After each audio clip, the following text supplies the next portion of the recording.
My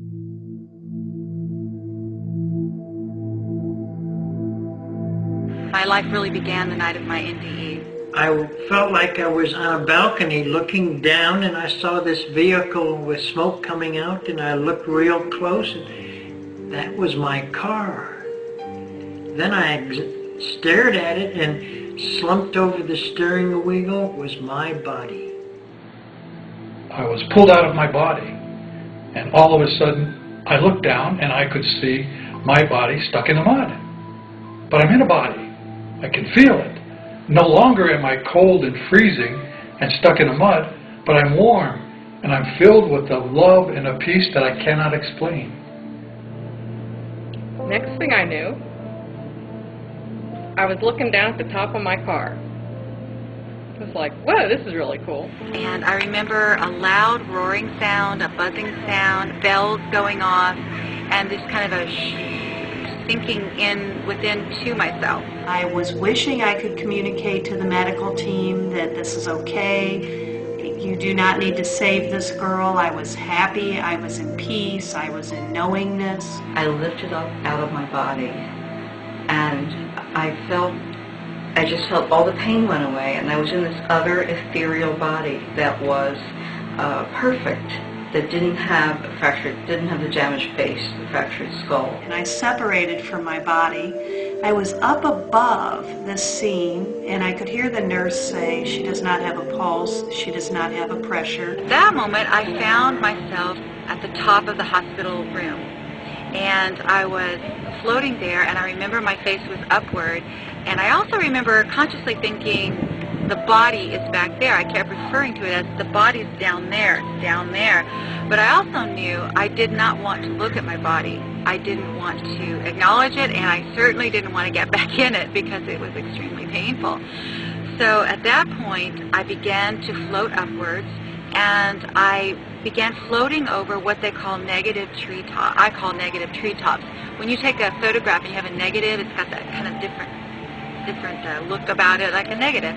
I started floating over these treetops, and there were other entities or beings and people, a couple that I recognized, one is my grandmother, waving to me like, hi, come on in. And it was like I was floating above and looking down, and it was so beautiful. And I looked over to the right, and I saw all these relatives of mine who had died before, and they were waving and smiling, and I smiled and waved, but I didn't feel like I was supposed to go over and talk to them because that's sort of not why I was there. In an instant, I was sucked away like a piece of dust in a vacuum hose, and I was cascading through a dark tunnel.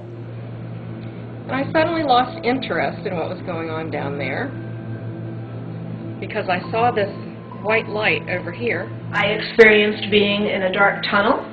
The tunnel felt familiar, it felt comfortable, it was dark, as they say, often in these stories. There was this feeling that was coming through this tunnel of love. At that point, I just kept floating, and I saw this big tunnel. I had a very atypical experience. Big tunnel with a light at the end of the tunnel. And there before me was this being of light, which had previously appeared as just a little white dot at the end of this tunnel. I said, whoa, there's the white light, I'm going. And so I just floated through the tunnel. I entered the tunnel, and I floated toward this light. This amazing, beautiful, peaceful, loving, all-encompassing, and unconditional light. You really can't express it in human words because it completely limits the experience, and there are no human words to express it. I say it's more of an emotion. And there was this tunnel that seemed very dark, but there was this great light at the end. No matter what happens to you, and you see the light, you look for that light and go with that, and everything will be fine. And I just sort of thought, I want to go through that. And the next thing, I was through it. And when I came out of the tunnel, I was surrounded by the most beautiful flowers. Glorious, colorful flowers like you don't see on earth. Hues and colors that I can't even really explain to myself now and cannot really explain to you, but they were gorgeous. And I was in this place, but it wasn't a place like here. It was an environment, an atmosphere. And it was love. I kept thinking, oh, I'm home, I'm home. That's all I kept thinking. Total, everything is fine and always will be and always has been. It felt like home. Impossible to describe, but so wonderful I can't stop trying to find words for it. It was amazing. It was total bliss, total joy, total love, total acceptance. It's sort of like when you're being born. As an infant, you come out and all of a sudden you're inundated with lights and sound and cold and wet, and you're just inundated. All your senses are just overwhelmed. It felt like that's where I belonged, and that's the way it's supposed to feel all the time. But, of course, that's not the way it feels here. Quietly, steadily, a white light got closer and closer. The light was so bright that it was brighter than 10,000 suns. And I immediately said, this should be burning my retinas. But it wasn't. It was a gentle but powerful light. It was pulling me. It was pulling me like a gentle magnet. And I was being just sucked into that light. I was in a loving presence and white light that just filled me with a sense of peace. And then there was another dimension that I saw, and the light was there. A little angel came to me. It was my little brother. He told me it was my brother. He told me that he had died. That there was an angel on this ceiling of this room where I was staying. And this angel was very beautiful and had this glow from within, like a lantern. And he was in these flowing white robes. And I somehow knew him, and he took my hand, such as it was, and we went flying out through the window. And I had no fear. It was like I'd been flying through windows all my life. In that white light, every question I ever had, any idea about what was what or how things worked, was answered immediately. In that moment, you have an awakening. In that moment, you often remember who you are. You remember so many things, and you have access to divine knowledge, and you have access to all the mysteries of the universe. And the closer I got, the more I was filled with an ecstasy, with a love, with an unconditional love of me as Andy. And as I got closer to the light, all of a sudden, I popped into a giant sphere. It was about the size of a basketball coliseum, and I was suspended in the middle of this sphere. This being was all things that ever were, are, or will be. And this being came up to me, genderless, very, very powerful, loving being, who just took me in its arms and held me, loving me for just exactly who I am, my quirks, my virtues, my strengths, my weaknesses, everything about me. You see who you are completely, you see your flaws, you see your gifts, and you judge yourself because everything is reflected back to you. And all around me, at all parts of the sphere, up, down, sideways, left, right, all over, were miniature motion pictures of my lives and what was going on. And I could see, I could touch, I could feel, I could sense every emotion that was taking place in all of those lifetimes. And I started seeing my life pass by, my infancy, my childhood, and I felt good about it. I'm watching myself, oh, I remember that. And I'm sorry, that was bad. God's response was just more than I could understand at the moment. He said it was neither good nor bad. In the grander sense, it was a lesson for your learning. I could recall not only what it felt like, but how I was thinking. And when I would concentrate on one, I would immediately be there. I would be reliving what I had lived, and I would remember the reliving. And then I would think about another area, and then I'd pop into another movie. And I would do this for some period of time, but it was pictures from my past. And it wasn't just a photograph, it was a 3D image. And the light was viewing me. The light knew everything that I ever thought, did, or will do. It knew everything. And the light welcomed me. And the light said, Andy, don't be afraid. And I was impressed. I mean, the light knew me and called me by my name. Called me Andy. Oh, that's pretty good. And then the light said, Andy, I love you. And then the light said, Andy, we love you. And recalling exactly how others were feeling because of the way I was behaving. The light has a fantastic sense of humor. We would view some of the really silly things that I did in my lifetime, and we'd be laughing at how serious I took them. Because life down here is an illusion. It's a game. Don't take it so serious. That total acceptance, that total... I wouldn't have to change anything about me or be anything else because I was loved for exactly who I was. God waved to me with his right hand, and with his left hand was patting his left knee, saying, come on. I kind of melted in its lap and merged with it. The next thing I knew, I was standing in the middle of a circle of these 12-foot beings of light. This being was also contained perfect knowledge, how everything works, perfect justice, and compassion.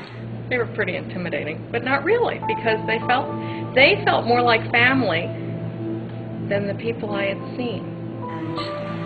And this being, I'll just say he, because we usually use the male pronoun, but this was not, you know, a male figure, unlike the angel, was just loving me, just sending this perfect unconditional love, to knowing everything about me and just loving me just the same. And in an instant, I was in his lap with his arms around me, gazing up into his face as he was looking down into my eyes. I got into this telepathic discussion with a being of light, and all of your thoughts go out instantly, telepathically, and the answers come back perfectly clearly, more perfect than we can express things in words, because the entire picture is presented with all of its ramifications. All the judgments, all the anxiety of this world just melted off of me like butter on a hot counter. And as the light said to me, Andy, we love you, in back of the light were billions and billions and billions of other lights. And all of them knew me. And they all said in a giant chorus, welcome home, Andy. And I said out loud, I'm home. At last I'm home. And by its side was a kind of male being who was like a protector. And that protector was saying, you're completely safe. I was safe. I was home. This being of light took me on a tour of the universe, just at the speed of thought. Einstein's law did not apply there. It was just possible to travel from one celestial object to another. Stars coming into being, stars dying out. All of the beautiful objects, galaxies, comets, planets, all of these things, I just saw them as just beautiful, radiant, alive, and so magnificent. There was no darkness. Nowhere that I looked was there any darkness, like the way we see space.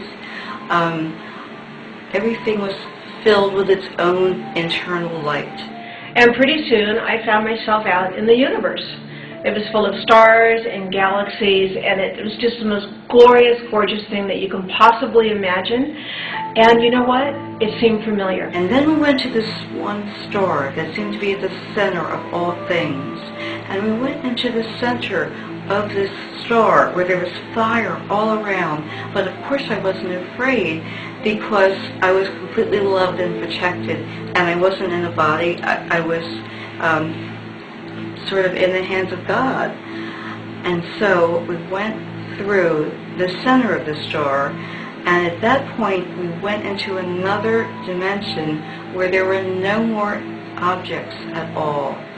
There was no more light. There was just the fullness of the presence, of the potential of all the worlds that ever will be created. And it was like going back into what is called the night of Brahman, the time of being before the creation. And here I just melted into the most perfect unconditional love, in a bliss that is beyond words, beyond anything we could ever experience here. And the light welcomed me. The light absorbed me into the light. So I was part of the light. And once I was in the light, I knew everything the light knew. I knew all about the universe. I knew everything about flowers, about plants, about asteroids, about suns, about novas, everything. I didn't have a question for the light. Why? Because I know all the answers. I had this being appear for me, before me, and his name was Melchizedek, and I knew that. And when you're in this heavenly space, you know things by thought processes. You know what each other is thinking, and it was simple and natural and wonderful. And he was beautiful. He had big blue eyes, he had a beard, a gray beard, he had like a turban around his head, he was dressed in gold and velvet and green, and he was gorgeous, and I felt like I knew him forever. The life has a wonderful sense of humor. And we're laughing and we're talking, we're just having a great time, and then the light says to me, Andy, you have to go back. Now, I'm not going back. I said to the light, I don't think so. I'm home. I'm staying. I heard a voice say to me, "Not now, my daughter." It looked at me and said, now it's time to go. And I remember saying, I'm not going back there because it's nasty. People are mean. And it's like walking through hip-deep molasses, just trying to get anywhere or do anything. And people are nasty to each other, and it's just bad, and I'm not going back. I looked into his eyes and I said, well, there's no way I want to leave. They weren't really arguing. I was just sort of standing there going like this. And they were sort of going, yes, dear, it's all right, dear. You're doing fine. You can do whatever you want. I did respond with, I'm not going back. And I really wanted to stay because it was really good there. And then the light said to me for the second time, Andy, you're going back. And I said, no, you don't understand. I don't want to go back into that body. I don't want to go back on earth. I'm home here in the light. And then the light said for the third time, Andy, you're going back. And as soon as I heard the K from the back, I was pushed back into my body, filled with pain and anxiety. And during all of that process, I was now on the beach, and my friends were pushing the water out of my lungs, and I was coughing the water out, and I was completely conscious. I came to in the hospital bed in Atlanta, Georgia, 2 weeks later. But then I found myself suddenly in the hospital with 3 doctors hanging over me. And the next thing I knew, I woke up in the emergency room at the hospital and said, oh my God, what happened? And the nurse said, you were in a car accident. And I said, that's not what I mean, because I wasn't supposed to come back. And I was crying. And all of my classmates thought I was crying from the pain of drowning. But I was crying because I was no longer in the light. I was back in my body. I was back on earth. I wanted to be in the light. And it just seemed to go on for this timeless period. Time was no longer relevant. I felt myself being whooshed backwards, almost like being sucked backwards, back through the light, back into the tunnel, really, really quickly. This happened very quickly. Back out over the negative treetops, and just floating back as fast as I could go. At that point, then I remember the sensation of being back in my body with a thud, and I remember the sensation of my body being cold and very confining and almost like, bound, like I was bound. It's like driving a car and you feel like, the tires are sticking on the road. That's exactly what I feel. And boy, did it feel different. I mean, 3 dimensions, when there's not a lot of love, is a real difference from where I was. And the last thing I heard from one of the nurses was, "I can't believe that kid almost died." And I remember thinking as I closed my eyes, you have no idea what just happened. I never wanted to be on Earth. I wanted to commit suicide. I was always dreaming about going back to the other side, because I knew how beautiful it was, how loving it was, and that's where I wanted to go. But I also know that I have a purpose, and there is a reason why I'm here. It still felt like here I am in the world, and people are still mean to each other, and it's not that love energy that was there that felt like the heart of God. It felt like going back and standing in the middle of the heart of God. Even though you believe someone is dead, that they can still hear you, they still know what's written on your heart, and that's important to remember. And in that moment, I remembered that my soul chose to come to Earth. I remembered where I was before I was born. I remembered that all of our souls choose to come here, that this is a wonderful university, that we're not here by random accident, we're not here as victims, that we come here to choose, to study, to learn, and to grow. It was like I was in this cosmic ocean, and I was a drop in this ocean. We not only get to look at what we've done, we get to feel what we felt, and we get to feel how our behavior affected others. What I remember is not the answers. I don't know of anyone who's brought back all of the answers. I don't think we're allowed to. But I remember that I knew this, and I said, "Oh, yes, of course. I already knew that. How could I have ever forgotten?" And here are some of the things I've learned from this. Your priorities change because you realize that the most important thing is love. The only thing is love. That's really the only thing there is. Except sometimes it's expressed as fear, the opposite side of it. And all that petty stuff doesn't matter. It's like you tap into the universal database, that any information greater than the internet was right there for me to know simply by looking. We all know that we came back with a mission. Most of us don't know what it was at the time, but we know we had one. And you spend a lot of time trying to figure out what that was. I get to recall and relive every experience, even when I teased that girl in junior high because she talked with a lisp and she was big and fat. And I not only recalled what I said, I get to feel what she felt like because of the way I behaved. And I felt so bad and ashamed. God's response was again, neither good nor bad. It's a lesson for the learning. I lost the perfect knowledge, as we all do, but I know that life continues, that we are loved. And I also had the gift of seeing this love and light all around in everything and everyone. And I believe that is what is really true. There's a divine plan for Earth.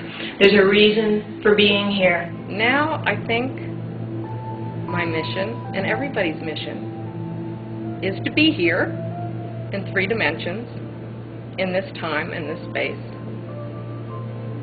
and to hold the energy of the light of God. Just hold it. We don't have to do anything. Just hold that energy. And as we hold it, we help other people around us find that energy and feel that energy. You are always here if you would only know it. Every one of us is always connected to and one with our source. if we can get beyond our mind. Humanity is changing, humanity is evolving, and this is the time. And all you have to remember is there is nothing out there to fear.